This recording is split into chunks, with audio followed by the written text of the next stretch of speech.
በጂንካ አጠቃላይ ሆስፒታል ያልታወቀ በሽታ የሰዎችን ሕይወት እየቀጠፈ ነው።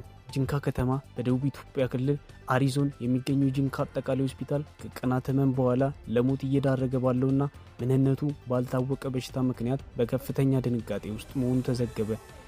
የሆስፒታሉ ዶክተሮች ጨምሮ 5 ሰዎች ሕይወታቸውን ቀድሞ ማለፉ ተገልጿል። በሽታው ሰዎችን ከ3 እስከ 5 ቀን ባለው ጊዜ ውስጥ ለሞት እየዳረገ መሆኑን የሆስፒታሉ ባለሙያዎች አስታወቁ።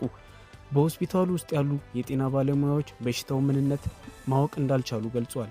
ነገር ግን የሚታዩት ምልክቶች ከትኩሳት ጋር ተመሳሳይ ምልክቶች፣ ከዚያም ከፍተኛ የደም መፍሰስ፣ በመጨረሻም የሰውነት አካል እንቅስቃሴ መግታት ወይም መስራት አለመቻል።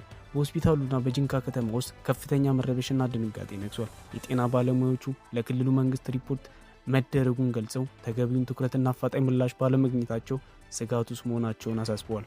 አስቸኳይ ጥሪ ባለሙያዎቹ ለፌዴራል መንግስትና ለጤና ጥበቃ ሚኒስቴር አፋጣኝ ምላሽ እንዲሰጡና ለችግሩ ድምጽ እንዲሆኑላቸው አጥብቀው ተማጽነዋል። እስካሁን ድረስ የክልሉ መንግስት ስለ ጉዳዩ በይፋ የተናገረው ነገር የለም። ነፍስ ይማር ለወገኖቻችን።